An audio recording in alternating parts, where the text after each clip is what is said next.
But let's start with some of the basics, because we hear, doctor, sometimes people go through these bariatric surgeries and then afterward they have a hard time adjusting because their eating habits have to change. Right, so bariatric surgery is basically the first step in this journey, right? So it's not the end-all be-all. Patients come in, they have their bariatric surgery, which completely transforms their life and helps them lose massive amounts of weight. But the key is keeping that weight off. And the best way to do that is with healthy lifestyle. And a lot of that involves healthy eating.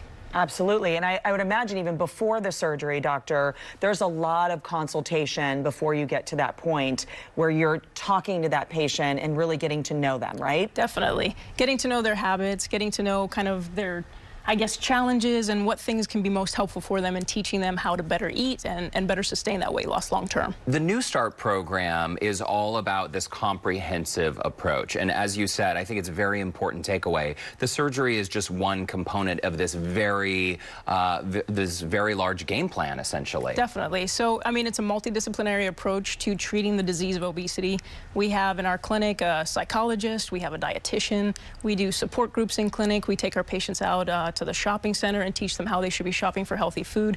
So it really is an entire team approach to helping patients be truly successful with their weight loss. And what's interesting too is about gastric bypass makes your stomach smaller. So you're not going to be able to eat the way that you did prior to surgery. That's true, but it's not just about quantity, and I tell my patients that all the time. So it's not to restrict the types of foods you used to be eating before the surgery, it's to also learn to be eating good quality food.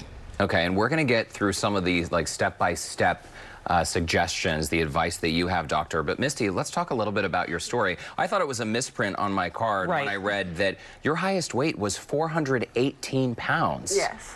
And what changed? Walk us through this process, because it wasn't that long ago that you had this surgery. No, about 2 years ago almost, I had some health issues and was diagnosed with diabetes. And that was just kind of my turning point. I have 4 kids. I said, no more. And so I need to do something. So I had some friends that had gone through the Davis Clinic, and they said, this is a great program. You should check it out. So I did. And here you are, fast forward, and you've lost over 200 pounds. Yes. What is that there on your lap? What do you have? A pair of pants that I wore before the surgery. So can you hold it up? Can you show us? Wow. I mean, you're completely blocked behind it. I can't even believe that those were your pants. And what is your reaction? Because those are the pants you wore all the time. Honestly, it's kind of weird to me because I still see myself. They don't seem big to me, so it's a mindset, just you know. An adjustment. And we're seeing some before photos right now. Talk to us a little bit about what happened after the surgery, because as Dr. Kajese said, eating and adapting those dietary habits is a critical part of your success. It really is.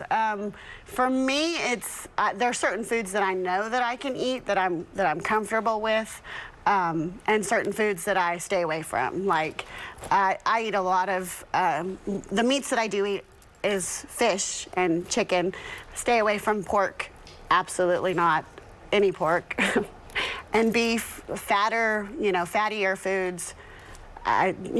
Even when you try them, your body tells you, you don't want that again. Right. And we really try to teach our patients more about a plant-based diet. So eating lots of fruits and vegetables, trying to limit their meat intake, and trying to cut out a lot of the fat and cholesterol in a typical American diet. And truly, it's been quite, those are great advice for all of us to follow, quite honestly, but it's just harder to digest after you've had that type of surgery. It can be, definitely, for some patients, yeah.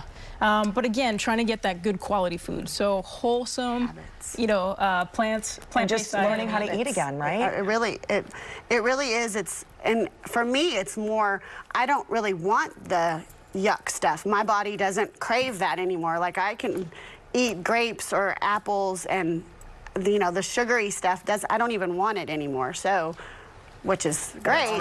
But you do say protein is a must, plant-based when possible, avoid sugar, eat slowly, add beans, almonds, chickpeas, quinoa, tofu, meatless proteins, milk, eggs, oatmeal, yogurt, nuts. So those are some great things that all of us eat on a regular basis. We'll just add them to the list. Yeah, congratulations on your journey. Thank you. Misty, thank you so much. Dr. Kajese, thank you so much as well. Thank you for having us. And if you are considering weight loss surgery, you can call the Davis Clinic at 713-464-6000 or visit them online at thedavisclinic.com. And we'll be right back.